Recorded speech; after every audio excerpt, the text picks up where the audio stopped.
Hello, bitches. It is Heather Ryan from Bitches Get Stuff Done coming to you from Des Moines, Iowa. And Blythe Potter in Bargersville, Indiana. We have an absolutely cram-packed episode. And I always say that, right? Oh my God, we have a cram-packed episode. But I'm not kidding today. It is cram-packed. There has been so much going on this past week. Lots and lots to cover. Yeah, well, we missed Wednesday. It was my birthday. We had a local county party strategic planning meeting. It's just busy. It's been a busy, May is busy. Between graduations and end of school year, it is chaos. Absolutely. I just literally got back home about 25 minutes ago from my second child's graduation. It was a big deal. It was touch and go there for a while. Wasn't sure if it was going to happen. My mom probably thought the same about me at one point. Well, you can tell my kid too from a mile away because they're the one goth kid at the school, and all these other kids have the very straight blonde cheerleader look, and mine is just like, no, I'm not having it. It was a good time, but very, very busy time. Yeah. So let's go jump right into it, because I think the thing that's keeping people up at night, myself included, is this horrible case of Adriana Smith down in Georgia. My God. I don't know why I'm surprised anymore. I mean, and it makes it even worse that it's a Black woman, because I have to wonder, would they listen to the family more if it were a white woman? Yeah. I mean, it's been going on for weeks. They don't know. It sounds like, at least as recently as I heard, they're not really sure if the baby is even healthy. Right. That is my understanding. So the baby seems to have some kind of encephalitis, and they're not sure if they will even be able to see or to ever walk. It has a lot of problems. And I saw a nurse make some commentary on this, an OBGYN nurse that works in labor and delivery, and she's talking about how this is unprecedented. These are uncharted territories. You don't generally take a pregnant woman and force her in a coma that is completely, her body is dead. You've never forced that to actually happen in America. So we have no idea what to expect. So yeah, the baby is not helpful. And the baby, let's back up. She's been in a coma for 3 months. Yeah. So she was about 9 weeks pregnant when she had these aneurysms, and they forced this pregnancy to go on. Now she's right around 5 months, I guess. Mm-hmm. And she will stay in a coma until they induce labor somewhere around 32 weeks. And then I guess they'll let her die. The whole time, it's not like the state of Alabama or state of Georgia is footing the bill. No. And it's not like they're trying to actually help her family or get her out of being brain dead. They're not trying to support her living. They just want the fetus to be viable when it's not. Right. And at what cost? She is literally just a human incubator. She is worth nothing to the state except for her uterus, and that's it. Yeah. And this is costing hundreds of thousands of dollars that the insurance may or may not pay. Oh, they're not going to pay it. They will not. There will be lawsuits, I'm sure, but it's just, I feel like, and this is how you know men are making this decision, because one of the most precious parts about being birthed is you'd have had that 9 or 10 months physically hearing and feeling what's happening with your mom or whoever is carrying the child. And that's part of our existence. That's part of our bond. That's part of how we are viable. It just, nothing is natural about this. It's so bad. And if it sounds familiar and you watch Hulu's hit TV show, The Handmaid's Tale, it's because it is in The Handmaid's Tale. It is literally on season 3, episode 9. This happens, where they keep a woman alive just to be an incubator for a fetus. It's like we're in The Handmaid's Tale. We are. I mean, in so many ways, we are. We are. Yeah, absolutely. Oh my God, it's awful. It is so awful. If it was a Caucasian woman, this probably would not be an issue. But I mean, time after time, you're seeing women of color being arrested, being prosecuted for having a miscarriage, an abort, whatever it is. They're being prosecuted for these. You don't see white women paying this kind of price for reproductive choice. Yeah. And I don't know how to bring more attention to this. I wish I did. I don't think it's a big enough news story. It needs to be top of every hour news story. It's such a human rights abuse. indescribably cruel. Well, that is going to be the first sign that I make for the next protests I go to. I don't know what that will look like yet, but about Adriana. Yeah. Oh my God, it's just awful. I do know that she does have a GoFundMe for her family expenses. I think that the goal is $250,000. Last I looked, it was right around $35,000. So she is getting some kind of support. Isn't that bullshit too? Because that white woman who was using the N-word to a child raised like $600,000. Where are these pro-lifers at? Oh, that's a good damn question. Exactly.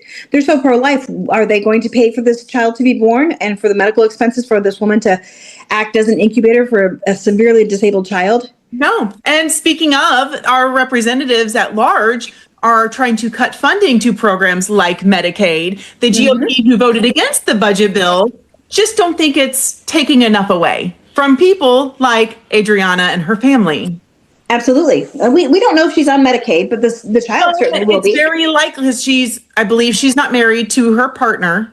The child will likely be in some sort of disabled category. And on Social Security. Disability. Yes. So regardless, they would likely have qualified for Medicaid. And whether that's their financial situation or not, I know she's a nurse, so I'm hoping she was well paid while she was working. She wouldn't be able to work after this. Right. You know? And the whole thing comes back around to she went to the hospital for headaches and they didn't do the proper procedure in giving her a head scan, like a CT scan, I think is what it's called. If they had done that, and that would have been done to any other Caucasian woman ever. Hopefully. Even Caucasian women, and I'm not justifying this. True. Caucasian women in general tend to be believed less than men when they come in with symptoms, especially with headaches, because it's just your cycle or you're just complaining. But white women are then next after men, white men, and then women of color. So yeah, absolutely. And she's a freaking nurse. I know, right? Unbelievable. This whole thing could have been avoided had they just taken her seriously when she came in the first time. Yeah. And they could have treated it, and this wouldn't even be an issue. It just speaks volumes about how little we truly value human life in this country. It speaks to how the medical industry, medical research, insurance, and our elected officials do not value women, healthcare, financial stability, any type of social security blankets, not social security money, but social safety net. Sure. Yeah. Oh, it's so systemic and so entrenched in the patriarchy. So if you are able and want to, you can go find her GoFundMe page. Her name is Adriana Smith, Adriana, and then Smith. And I'm sure her family would be very grateful. It is such a horrible situation. My God, I can't even imagine. But since we're already on medical stuff, let's talk about Joe Biden and his prostate cancer. Oh my God, yes. So horrible. Yes, it's a $275,000 goal, and they're up to just over $41,000. Okay, good. So they're making progress since I saw. Yes, but still, not as much as the woman who called the little boy the N-word. Right. Nowhere near it. Yeah, those GOP pro-lifers are slacking. Yes, Joe Biden has very aggressive prostate cancer. Yeah, it just broke today while I was at my child's graduation. Yep. Big news. Now, my grandfather had prostate cancer, but he did not die from it. So there are lots of kinds of prostate cancer that you can have that will not kill you. So it sounds like this one is more treatable. From what I remember, Aaron Parnas saying it was something to do with hormones. And I don't remember exactly what he said. So if it's treatable with hormones or if it's caused because of hormonal imbalances. But it sounds like it should be treatable, but very aggressive. Speaking of completely off topic of Joe Biden, I'm sure he'll be fine because he has great health care. But speaking of presidents and health concerns, Fox News did a poll about whether or not you believe the country would be better off if 47 was no longer in the realm of the living. And 55% of Americans said yes, America would be better off if he was no longer amongst the living. How many times have we said that on this podcast? Like, it's not enough for him to not be president. He needs right to be gone, or in some capacity, unable to access the internet or media. Oh my God, right? The very least, which for him, that would be like death. Oh, and speaking of death of him, go ahead. Oh, I was just going to say 55% sounds like a mandate to me. I'm just putting it out there. He's got to be 3 cheeseburgers away. Percent or whatever he won by. People are getting arrested and bully. What is the word? I don't know. I guess attacked by the far right for people saying 8647. I actually had this question and I'm on the record answering it from our last protest here in Johnson County. And for anyone listening who gives a fuck, if you look at the keypad on a phone, if you say the word like, let's throw something out, or TO, the letter T is on the 8, the letter O is on the 6. So if you 86 something, you're just getting rid of it. You're decommissioning it. It's no longer viable. If you 86 it in the military, it's like broken. Yeah, absolutely. He did not know that because he was like, his bone spurs kept him from being in the military.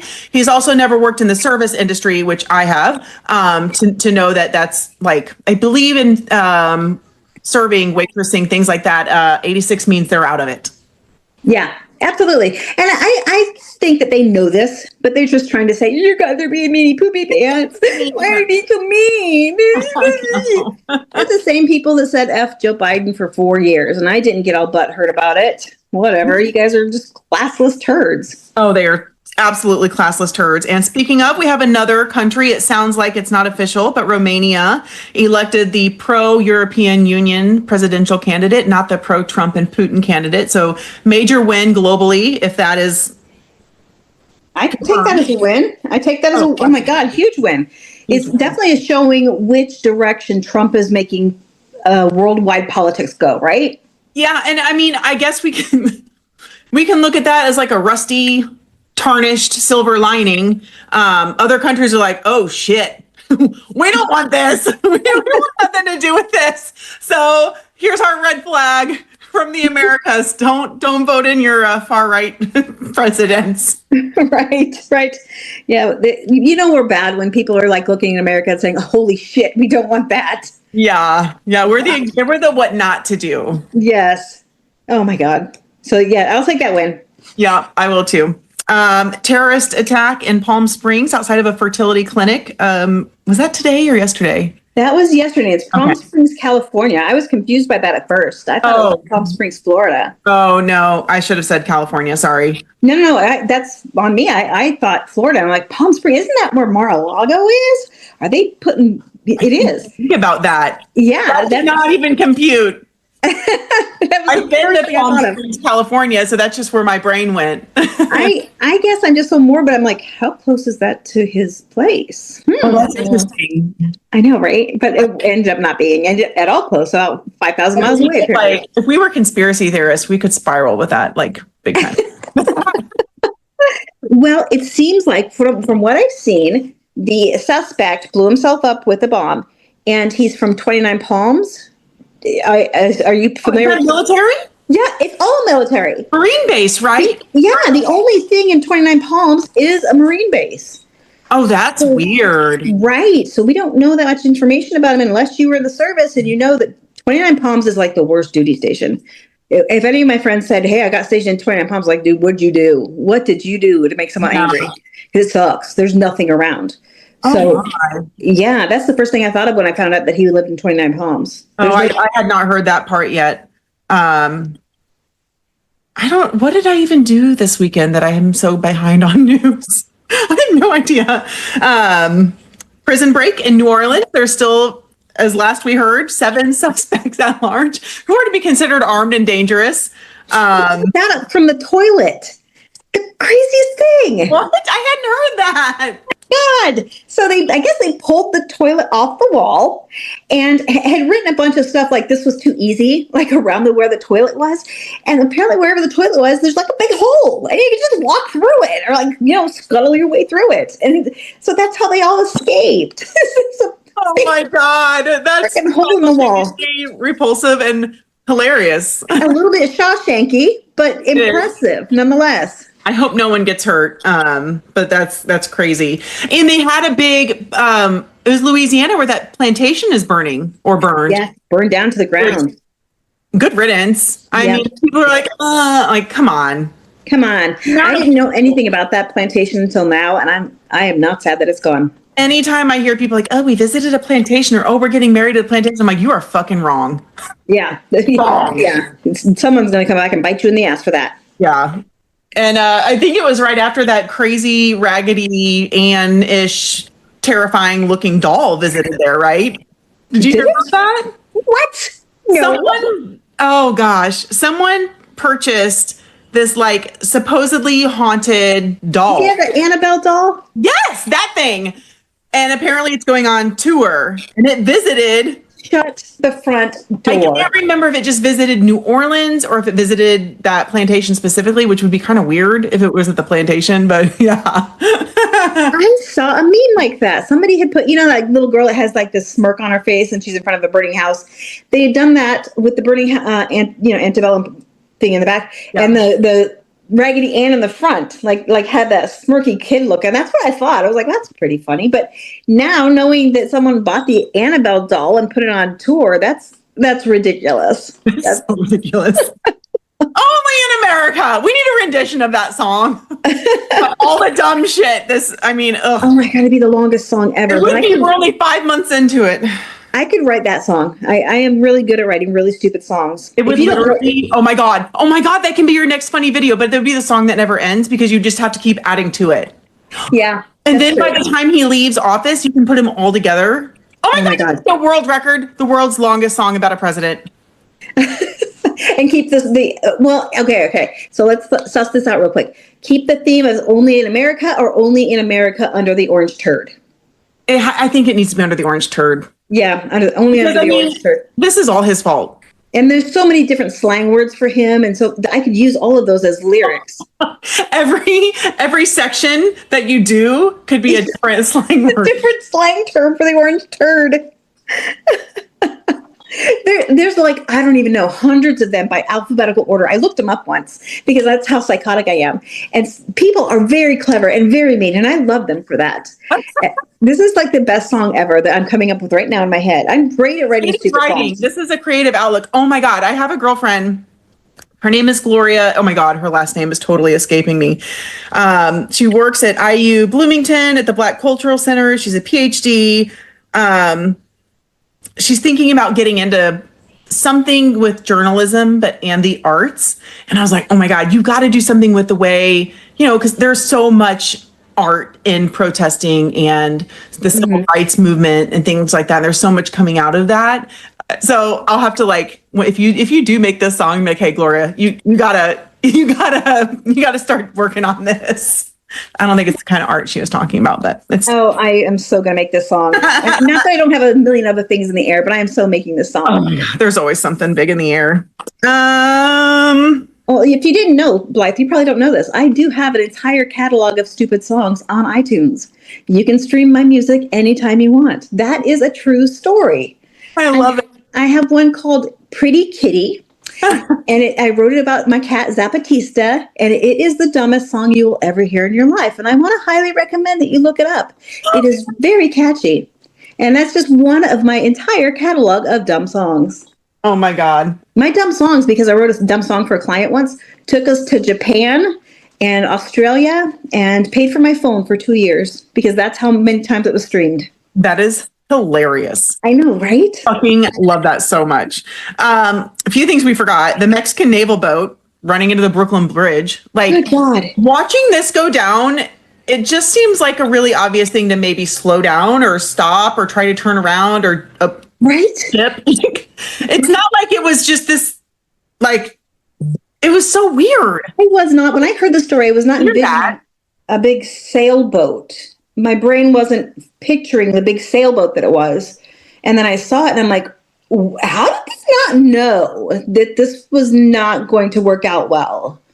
I mean, did it get hijacked? It's really weird.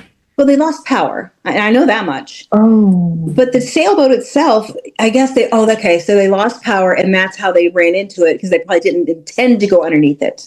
Yeah. Okay, that makes more sense. But at least two people died. I heard 5. And I saw that there were sailors up in the sails. So there were people dangling, holding on for life on these sails on a sailboat. It was terrifying. I don't know if those folks made it or not. I don't know. Yeah. Whoa. Kentucky, another major downfall of Donald Trump being in office and the cuts to our weather services. Kentucky got pummeled by yet another tornado. Midwest, you guys get tornadoes too, right? Oh yeah, we're in Tornado Alley. We're a plain state. We're supposed to get them. Kentucky, that's not common in Kentucky.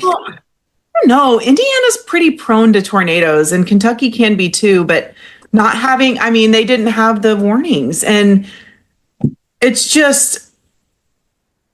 Yeah, what they say it was like 22 people died? At least. I think now again, I am behind on news. The last I heard, I think there's like an entire subdivision or something of people that there's nothing left. Oh my God. Yeah. That's horrible. So, yeah, it is. It's so horrible. I mean, it seems like it's a yearly thing now that something really bad is happening with Kentucky and tornadoes. Yeah. Yeah. I'm sure it has to do with global climate change. Oh, absolutely. When we lived in Kentucky, it really didn't have tornadoes. We didn't have to worry about that. Flooding. Yeah. Lots and lots of flooding, but tornadoes, no. Oh, it's so sad. And then last that I have on big news is Walmart tariffs. Apparently Walmart is going to be eating some of the tariffs, even though not only did they fund Donald Trump in this election cycle, they helped fund him the last 2 times he ran as well. So You elected this motherfucker in, and now you're crying because you have to raise prices. Fucking take the cuts yourselves. You don't need to be making millions of dollars as a CEO. Fucking eat it yourself. Yeah, personally eat it. They pay their staff garbage poverty wages so that the American government will subsidize that with food stamps and Medicaid. And who's to blame for that? Is that the workers that are to blame for that, or is that corporation? And government. They are doing this together because you know exactly where they take those food stamps. To Walmart. Yeah, to Walmart. You probably get a 10% discount. Yeah, absolutely. Yeah, it's all cyclical, and they're all in cahoots to keep people impoverished and desperate on these slave labor wages. It's poverty wages, intentionally putting their staff members in poverty is what I meant. I don't know if impoverishing is a word, but you know what I'm saying. I think it should be. Well, it is now. Fuck it. Yeah. I'm like Donald Trump. I just made up this word, and it's the best word ever. Groceries. And I'm so smart. And there's the word groceries that you can buy those at Walmart. And I just made that up because it was an old term. I'm bringing it back. So You're welcome. You're welcome of the world. Which is just another reason to anyone who's listening, make sure your voter registration is up to date or register to vote. And at least in the next election, I know we don't like talking actual party politics, but I really think the only viable option is to get Democrats elected and to force the Democratic Party to hold themselves accountable and actually stand for their party values and their party platform. We're not talking about this middle of the aisle bullshit. Let's be kumbaya with the other side. Fuck that. Yeah, you can't tell me those two parties are the same, because they're not. They're not. The Democrats have their own problems. I think we both recognize that. And we also know they need to change and evolve. Yeah, I'll take that 100%. They do. Absolutely. Them trying to boot out, what's his young man's name, Hogg? The vice chair of the Democratic Party. He was a survivor of mass gun violence. David Hogg, is that his name? They're trying to get him out? Yes, because he said that these safe blue seats that are just being held captive by these long-term Congress members need to be challenged. They do.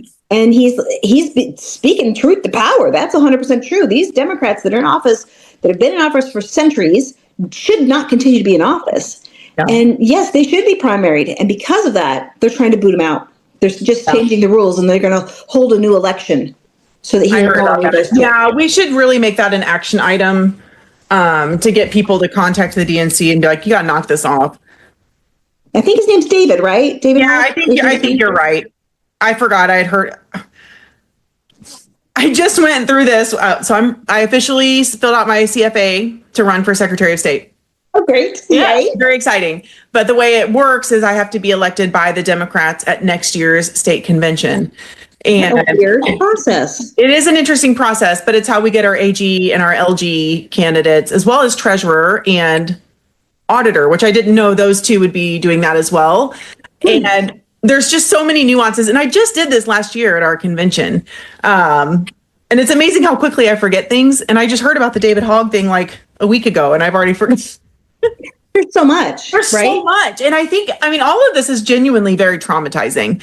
And I think when we experience this kind of long-term trauma, abuse, this is abuse, and it affects our memory. Yeah, I can agree with that. I studied memory and cognitive psychology in college. Let me say, first of all, that's the hardest class I took. It was a very difficult class. But there are so many different theories about how your memory works, and nobody's entirely clear on exactly which is the right answer. It's so complicated. And certainly this kind of deluge of information and bad news and abuse and being terrified has to definitely do something to your brain, right? Yeah. Your memory. Uncertainty. Oh, also we have kids and we're trying to run businesses. It's a total fucking disaster. But yes. Anyway. Whew. I think we may have covered everything. Oh, we had a town hall on, was that just Friday? On Friday with our new state chair, our new Congressional District 6 party chair, and State Senator Shelley Yoder. It was interesting. It kind of seemed like last minute, supposed to be an empty chair town hall for our congressional district representative, Shreve. He's a total D-bag. But it more turned into like, what are we doing as a party? It was quite interesting. I did upload it to my YouTube. It was a little uncomfortable to be a witness to people being that upset with someone. But I do have to say, as much as I disagree with the way the election went and how it went down, Karen Talion handled herself and all of the pressure and the things people were saying very well. And it's actually very admirable. And like being someone who's going to be hopefully a viable state candidate, I learned a lot. So if Karen needs to get wind of this, she set a very good example for someone who, like, I mean, you don't get in politics and everyone likes you. Yeah, no, even if you're not in politics, not everybody's going to like you. Yeah. You have to have thick skin. Hard. It's hard. It's hard not to take things like hyper personally. So she did an excellent job. I would have left crying. Nah, you'll grow thicker skin. I mean, the number of trolls I have, you got to let it go. It's hard. I mean, especially when like these decisions are really on her. These are her decisions. This is her execution of her plan. So it's interesting, but it was good. Speaking of local stuff, I have something local too that we did. We did our Caravan of Bitches. Oh my God, yes! Right. So super duper small group, just 4 of us in the Des Moines. And I think that Zayden might have ended up just being one person, just doing a solo. So I think it's mostly because this is graduation weekend here. And I just did not think about that when we put it together. But what a great time we had. And I haven't made the video yet. I will consolidate all that footage and smoosh it into a little video. But we had two new friends joined us. We caravanned to 3 different politicians' homes. The first one was an East Sider. His name's Mike Pike, brand new senator in the East Side of Des Moines. Absolute toolbox, complete and total moron. Probably the dumbest man I've ever met. And that's saying a lot because I've met some dumb motherfuckers. The second one. He joined you or you went to his house? No, we went to his house. Oh, I was like, what if he's listening to this? No. The 2 people that joined us were great. They were fun. Okay. Lots of fun. Brand new to protesting too. I'd never done anything like this. Yeah. So then we went to Bill Gustav's house and annoyed the shit out of his neighbors for a while. And then we went up to a guy, his name's, it'll come to me. He's wanting to run for governor. And right now he's a senator. He's the one that wanted to buy part of Minnesota and add it to Iowa. Yeah. Boucheleau. I call him Duchelot. Yeah. Anyway, Senator Boucheleau. But we went there and we went to get out of the car. And his house is just on the corner. It's a corner lot. And then right next to him is his neighbor who is out doing his lawn, like this big, huge, burly guy with his MAGA hat on. And since our two friends that we just started protesting with are trans, I didn't feel comfortable putting them in a situation where this guy might get more than just menacing, because he was already had that whole menacing thing going on. And he was up on the sidewalk, like where we were going to be. And so we decided to maybe do Boucheleau another time. But overall, it was a fun experience. And I'm eager to do some more in the future. It's interesting. Well, at least now like you've done some prep work and scoped out the area, so you know what to expect. Oh, interesting. Yeah, I didn't expect that for the last one. I'm glad we didn't encounter that on the first one, because we might have been discouraged. Like, I don't know if today's the day. Yeah, that is. It's funny. There's a guy on a corner lot down here who's just a complete terrorist to anyone who has a Democratic looking or leaning anything. His name's Denny. He's horrible. Literally screamed at me from across the street my first year as a candidate. It was insane.